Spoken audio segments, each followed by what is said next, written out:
안녕하셨습니까? 공작근TV 그레이트 게임 최수영입니다. 오늘도 저희 방송을 애청하시는 대한민국 전국 곳곳에 계시는 국민 여러분, 그리고 해외에 계시는 동포 여러분, 감사를 드립니다. 오늘은요, 한미일 삼각 공조로 북한 괴뢰, 중국을 붕괴시킨 것을 유도하자, 이러한 제목으로 말씀을 전해드리려고 합니다. 윤석열 대통령이 3.1절 경축사를 통해서 일본과의 관계를 대립해서 협력 파트너로 전환하겠다는 취지의 경축사를 하자, 더불어민주당, 민변 등 좌파 단체들이 총궐기를 하여서 윤석열 대통령에게 반일 프레임을 씌우며 토착 왜곡 프레임을 또 전가시키려 하고 있습니다. 이번 시간에는 더불어민주당이 왜 이러한 반일 프레임을 자꾸 부추기고 있는지 국제관계 속에서 그 원인을 찾아보려고 합니다. 먼저 북한과 중국의 지령에 따라서 꼭두가시 노릇을 하는 단체가 있죠.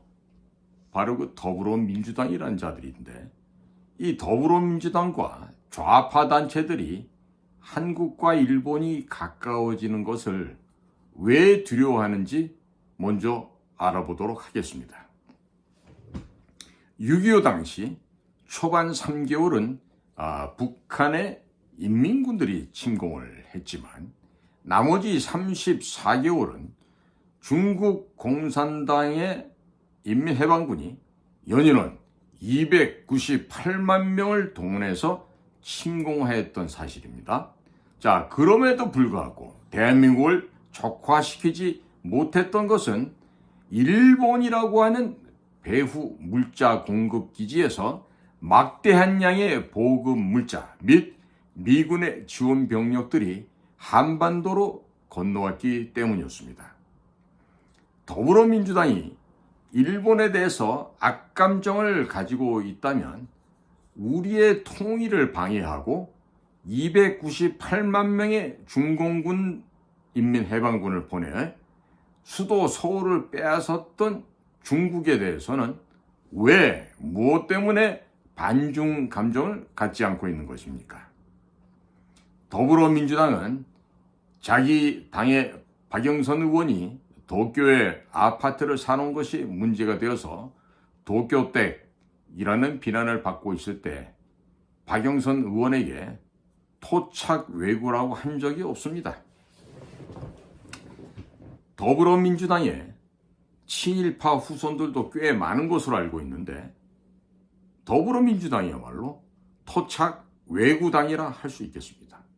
자, 문재인의 아버지도 일제시대지만 말단이었으나 그래도 미관 말직이라도 관직은 한 것으로 알고 있습니다. 문재인의 딸은 문다혜죠. 조선을 침략한 극우 세력들이 만든 일본의 한 대학을 나왔는데, 그것도 무슨 졸업을 했는지 아닌지 모르겠어요. 그의 엄마가 되는 김정숙은 문화 수준이 매우 낮고 천박합니다마는 주제넘게 일본식 다도를 좋아하는 것으로 알려지고 있습니다. 자, 그러면 왜 문재인에게는 토착 왜구의 자식이라고 손가락질을 하지 않고 있습니까? 그리고 일본에 대해서 그렇게도 반감을 가지고 있다면 수도 서울을 짓밟았던 중국에 대해서는 왜, 무엇 때문에 반중 감정을 가지지 않을까요? 중국산 패널을 수입하고 중국에 굽실대고 있으니 민주당이야말로 토착 짱깨당이 되는 거 아니겠습니까? 자, 우리 국민들은 토착 짱깨들을 한국에서 몰아내기 위해서 이재명과 문재인 등 대북 송금 세력들을 모두 미국 법정에 세워서 관타나모 수용소에 수감시킬 필요가 있습니다. 현재 일본이 국방비를 2배로 올리고 미국산 토마호크 미사일 500발을 구매할 것이라는 기사가 일본에서 나오고 있는데 이 미사일들은 모두 북한과 중국을 겨냥한 미사일이 될 것입니다. 한국과 일본을 충돌시켜야만 북한과 중국이 안전하게 되는데 한국과 일본이 협력을 하게 되면 한국군이 수집한 공격 좌표를 일본에게 전해주고 일본이 대신해서 토마호크 미사일로 공격을 할 수 있게 됩니다. 유사시에 북한이나 중국이 한국의 미사일 기지를 폭격을 해도 후방에 있는 일본에서 사거리 2,500km에 달하는 토마호크 미사일로 공격을 하게 되면 한국군 미사일 기지를 공격한다고 해서 별다른 효용이 없습니다. 결국 무용지물이 되고 만다는 얘기입니다. 한반도 지역이 안전해지게 된다는 의미입니다. 북한 괴뢰나 중국의 감시, 정찰망으로는 2,500km 밖에서 토마호크로 때리게 되면 어디서 발사되었는지 발사 원점을 찾는 것이 불가능할 뿐만 아니라 미국산 미사일을 발사를 해버리니 일본이 발사한 것인지 미군이 발사한 것인지 알 수도 없게 됩니다. 토마호크 미사일에는 소형 전술 핵탄두도 탑재가 가능한데 일본 돈으로 토마호크 미사일을 구매하고 미군이 소형 전술 핵탄두를 탑재해서 컴비네이션으로 발사를 할 수도 있겠습니다. 미군은 중국군에 비해서 함정 건조 속도가 떨어지기 때문에 부족한 함정 척수를 메우고자 하면 한국과 일본의 함정까지 총동원해서 연합작전을 벌여야 합니다. 일본 함정들은 원근의 대형 함정들이 많은 반면에 한국은 서해안에서 작전하기 좋은 만지배수량 3,000톤급 함정의 척수를 늘리고 있습니다. 그리고 미국은 미국 내 조선소에서 함정을 건조하는 것 이외에도 한국의 조선 3사에서 대량으로 함정 건조를 추진하고 있기 때문에 미국, 한국, 일본이 함정들이 순식간에 대량 건조되어 현장에 배치될 수 있습니다. 북한과 중국은 군비 증강을 하다가 결국 파산하게 될 것입니다. 그렇기 때문에 북한과 중국의 지령을 받고 이중대 역할을 하고 있는 더불어민주당과 좌파 단체들은 한미일 삼각 군사 협력을 해체하여서 북과 중국을 윤석열 대통령이 일본과 협력 파트너 관계로 전환하는 것을 막으려고 하고 있습니다. 결국 이들은 한미일 삼각 군사 협력 체계를 해체시켜서 북한과 중국을 살려주기 위해서 노력하고 있고 그렇게 하기 위해서 반일 감정을, 혐일 감정을 계속해서 자극하고 있는 것입니다. 지금 현재 윤석열 대통령이 일본과의 협력 파트너 관계로 전환하고 있는 것은 단순하게 지금 말로 전환한 것이 아닙니다. 미래를 대비하고 통일을 준비하며 한편으로는 일본 경제를 우리가 붕괴 내지는 흡수하고자 하는 고도의 전략이 내재되어 있다 하겠습니다. 통일이 되고 현대자동차가 북한에서 자동차를 생산하면 메이드 인 코리아 제품인데 베트남에서 생산하는 제품보다 더 싼 자동차가 생산되게 됩니다. 이렇게 되면 일본의 자동차 산업은 순식간에 전멸될 수 있습니다. 또한 삼성의 갤럭시 휴대폰, 지금도 전 세계의 탑 프로덕트인데 북한에서 생산하게 되면 메이드 인 코리아입니다. 또 한국산인데 베트남에서 만든 베트남산보다 더 저렴한 휴대폰이 쏟아지게 될 것입니다. 자, 이렇게 되면 일본의 전자산업과 자동차 산업은 모두 망하게 됩니다. 그러면 일본의 반도체, 소재, 부품, 장비 업체들도 모두 망하게 되겠죠. 자, 북한 지역이 열리게 되면 일본의 전자, 자동차, 반도체 등 거의 모든 산업이 생존을 하기 위해서라도 북한에 공장을 지어야 되는데 이렇게 되면 메이드 인 코리아 소니, 메이드 인 코리아 토요타, 메이드 인 코리아 닛산, 메이드 인 코리아 히타치, 메이드 인 코리아 미쯔비시가 생기게 됩니다. 북한으로 공장을 옮기지 않으면 모든 산업은 베트남산보다 더 저렴한 한국산 제품에 밀려서 망하게 되니 눈물을 머금고서라도 일본 기업들이 모두 북한으로 공장을 옮길 수밖에 없게 됩니다. 북한 지역입니다. 자, 일본에는 기업들이 거의 남아있지 않게 될 것이고 기업 공동화 현상도 출현하게 되게 됩니다. 일본의 경제를 모두 한국이 흡수해서 일본을 사실상의 한국의 경제 식민지 내지는 경제 동반자로 만드는 전략을 구사하려면 일본과의 관계를 개선해야 하는 것입니다. 친미 성향의 윤석열 대통령이 북한과 중국이 무너지는 타이밍에 대통령이 된 것도 어찌 보면 이 나라의 하늘의 축복이라 하겠습니다. 만일 이재명이란 자가 대통령에 당선되었다고 생각해 보십시오. 자, 가수들이 자기가 부르는 노래대로 그 가수의 운명이 결정된다. 이런 속설이 있습니다. 늘 우울한 노래를 부르는 가수들은 비참하게 생을 마감했던 사례들을 우리가 살펴볼 수 있습니다. 우리 애국가에 동해물과 백두산이 마르고 닳도록 하나님이 보호하사 우리나라 만세라고 되어 있는데, 자, 정의당의 심상정이라고 하는 그 여인네가 출마를 하고 좌파표를 많이 가져가는 바람에 자 1% 미만 0.73%포인트 차이로 윤석열 대통령이 당선이 되었고, 지금 현재 경제가 되살아나고 안보가 되살아나는 천재일우의 기회를 얻게 된 것입니다. 윤석열 대통령이 검사 출신이라 외교 안보에 실력이 없을 것이라고 걱정하는 분도 많이 계시다고 듣고 있습니다.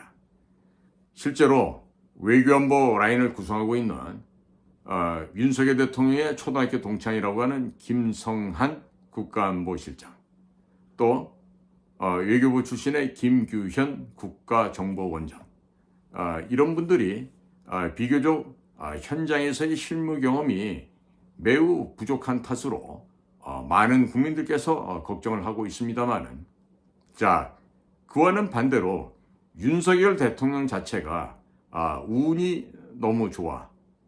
이 실력이 좋은 사람도 운 좋은 사람을 이기지 못한다는 얘기 있죠. 그것처럼 윤석열 대통령의 운이 이 나라의 명운도 바뀌게 할 수 있다. 이렇게 지금 전망이 되고 있습니다.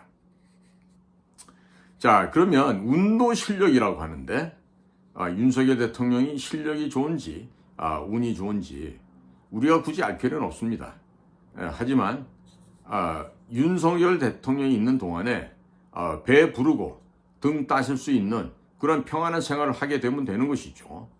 자, 그러면 우리는 현재 중국이 대만을 통해서 어떻게 한국과 일본을 갈라놓는 그 이간 공작을 했는지에 대해서 말씀을 전해 올리겠습니다.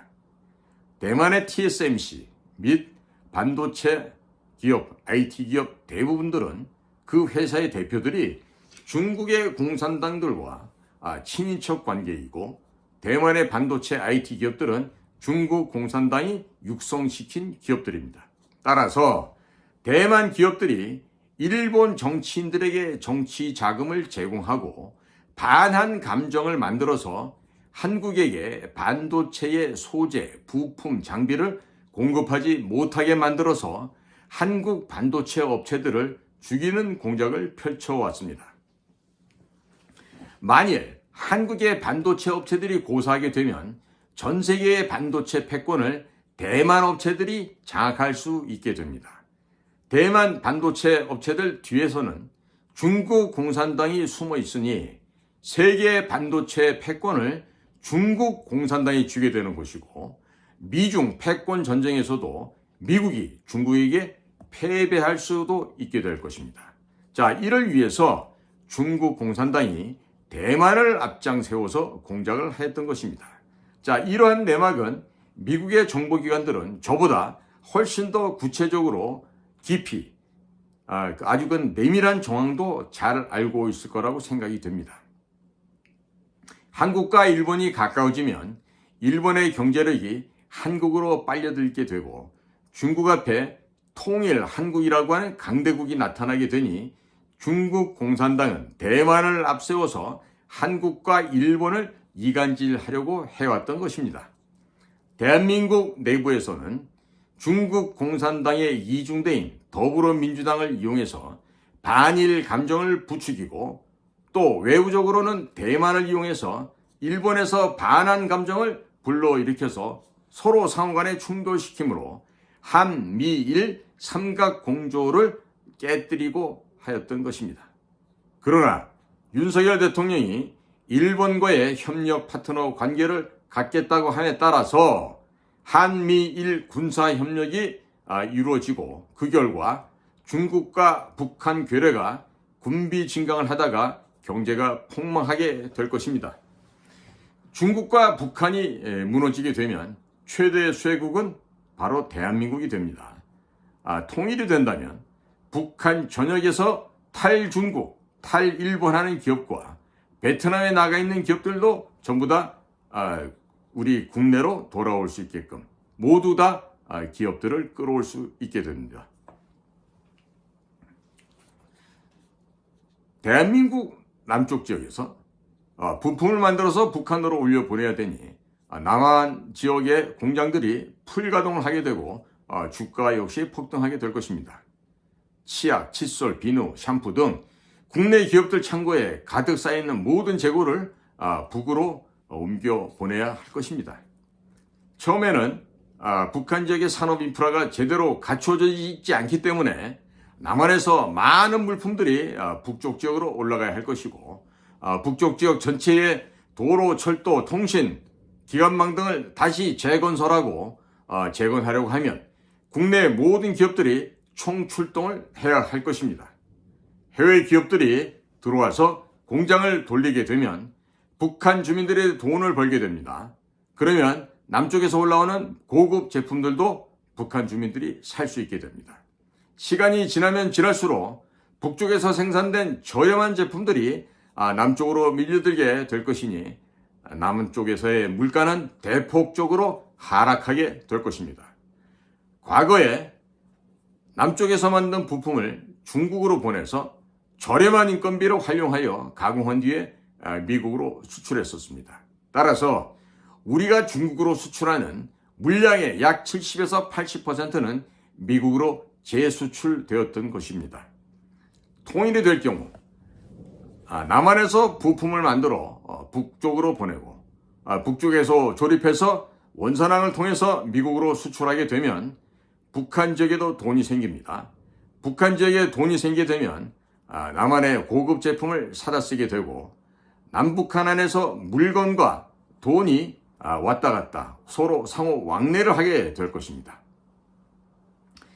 북한의 원산만 근처에 조선소를 만들게 되면 전 세계 선박 수주를 쓸어 담게 될 것인바 남한에서는 고부가가치 선박을 만들고 북에서는 중저가 선박을 만들게 되면 중국의 조선업을 완전하게 괴멸시킬 수 있게 될 것입니다. 중국의 조선업이 괴멸이 되면 중국의 해군력이 덩달아서 괴멸될 것입니다. 압록강, 두만강에 한국산 K9 자주포와 K2 전차가 즐비하게 깔리고 KF-21 전투기 수백 대가 배치가 되면 중국은 군비 증강하다가 파산하게 될 것입니다. 마치 소련이 붕괴된 때와 마찬가지 현상을 보게 될 것입니다. 중국은 지난 70년간 북한이 막아주고 있었기 때문에 만주에 배치된 중국의 군대는 전투경찰 수준이지 전투를 할 수 있는 전투부대가 아닙니다. 즉 전투를 할 수 있는 병력이나 장비가 거의 부족합니다. 그나마 전차, 장갑차, 전투기 등이 있다 하더라도 구식이며 최신 한국군 장비들이 압록강, 두만강에 배치가 되면 중국은 이를 막아낼 방법이 없게 됩니다. 중국군 역시 만주 지역에 많은 투자를 해야 되는데 권력이 불안정한 시진핑 주석은 만주에 군사력을 늘릴 만한 여유가 없습니다. 유사시 북경으로 훈련한다고 하면서 북경으로 밀고 쳐들어올 수도 있을 수가 있으니 만주 지역의 군사력을 증강시킬 수도 없고 강도 높은 훈련도 할 수가 없는 상황인 것입니다. 미국은 북한을 남한에 넘기고 한국군이 북중 접경 지역에 배치되는 전략을 구사하고 있는 것이죠.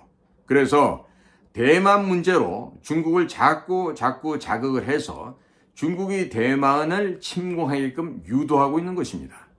중국을 대만에 묶어놓고 대만을 폭격해서 반도체 공장을 완전히 없애버린다고 하면 중국은 반도체를 구하지 못하게 됩니다. 그리고 중국이 대만에 발이 묶인 상태에서 한미연합군이 북으로 밀고 올라가려는 것입니다. 이 정도는 북이나 중국도 모두 알고 있는 전략 전술이 되겠죠. 미국이 대만을 가지고 계속 자극을 하는데 시진핑이 가만히 있게 되면 시진핑 정권 내부에서 불만이 터지게 되고 곧 무너질지도 모르게 될 것입니다. 자, 이러지도 저러지도 못하는 상황에 처하게 되는 것입니다. 자, 지금 현재 군대를 움직이면 모든 것이 돈인데 지금 중국에게는 돈이 별로 없습니다. 안 그래도 돈이 없는데 자, 북한이 중국의 은행에 북한에 양성한 해커들을 중국 지역으로 보내서 20억 달러나 지금 훔쳐갔다고 합니다. 지금 중국에서는 지금 부들부들 떨 만한 일이 생기겠죠. 거기다가 우리가 앞으로 북쪽 지역을 관리하기 위해서는 북쪽으로 대략 한 200만 명 정도가 올라가야 합니다. 군인, 경찰, 공무원, 소방관, 공기업, 건설 노동자, 선생님, 선교사 등 200만 명이 북한으로 지역으로 가서 북쪽 지역을 재건하고 북쪽 주민들을 교육시켜야 합니다. 그렇게 하기 위해서는 남쪽에서 약 200만 개의 일자리가 생기게 되고 청년들 뿐만 아니라 중장년들의 일자리도 많이 늘어나게 될 것입니다. 어찌 보면 하늘에서 돈벼락이 쏟아지게 되고 청년들이 돈과 일자리가 생기면서 결혼율과 출산율이 자연스럽게 증가되게 될 것입니다. 자, 북한 괴뢰 도당이 무너지게 되면 북이 가지고 있는 비밀 문서들이 공개될 것이고 민주당, 정의당, 민노총 회원들 약 200만 명은 처벌을 면하지 못하게 될 것입니다. 그러면 또 200만 개의 일자리가 새로 생기게 되겠군요. 이재명과 문재인 일당을 대북 송금 혐의로 미국 법정에 세우고 민주당과 민노총 이러한 테러 단체를 북한이 지원한 테러 단체로 낙인을 찍어서 해산을 시키고 이들의 민주당, 민노총, 전교조 이와 같은 조직의 회원 명단들을 FBI나 인터폴에 제공하는 작업을 누가 한다고요? 김규현 원장님이나 미국을 잘한다고 하는 김성한 외교안보 실장이 열심히 해주셔야 되겠죠. 미국도 아마 매우 좋아할 것입니다. 자, 지금 김규현 원장님에 대한 여러 가지 비판과 비난의 얘기가 국정원 내부에서 개혁을 제대로 안 하고 그냥 시간 때운다고 해서 비판하고 있는데 사실은 김규현 원장이 지금 최선을 다하고 있는지도 몰라요. 그러니까 너무 그렇게 김규현 원장만을 비난할 일은 아니고요. 지금 우리 김규현 원장님 생각하실 것은 그 국정원의 국가정보원장 그 자리가 본인의 무덤이라고 생각하십시오. 내가 현재 입고 있는 옷이 내가 마지막에 입관할 때 입는 마지막에 내가 입을 수의다 라고 생각하시고 그 자리에서 일에 임하시면 되겠습니다. 이러한 국제적인 역학관계가 있기 때문에 중국 공산당과 북한 괴뢰의 통전부가 대한민국의 이들의 그 지부 역할을 하고 있는 더불어민주당과 함께 이런 그 평양의 지령을 받고 또 대한민국 내부에서 이 더불어민주당이라고 하는 아이들이 반일 감정을 부추겨서 한미일 삼각 공조가 깨지도록 이렇게 지금 아주 악랄한 기도를 지금 하고 있는 것입니다. 즉 공작 사업을 하고 있는 것입니다. 한미일 공조 체계를 깨기 위해서. 국민 여러분께서 더불어민주당이나 정의당, 민노총, 경기 동부연합 이런 자들을 이 땅에서 없애버리고 싶으십니까? 그럼요. 윤석열 대통령이 다소 마음에 안 들어도 윤석열 대통령을 지지하시면 됩니다. 지금 거의 제가 볼 때는 공산당, 공산주의의 악령이 지금 마지막 단계에 와 있습니다. 곧 지옥의 불덩이로 떨어지기 직전이다 보니까 지금 더불어민주당이나 민노총 이와 같은 것들이 지금 와해되고 있는 조짐이 좀 보이고 있죠. 이럴 때 국가정보기관에서는 이들을 국가보안법 의거해서 발본색원하는 정도가 아니라 다 태워서 잿가를 만들어 없애버려야 됩니다. 김경원 원장님, 이제 한번 멋있게 작업을 완성해 보시죠. 그리고 대통령과 독대하는 그런 보고의 자리도 만들어 보시기 바랍니다. 오늘도 저희 공작권TV 그레이트 게임을 경청해 주신 대한민국의 모든 국민 여러분, 그리고 해외에 계신 동포 여러분들께 감사를 드립니다. 고맙습니다.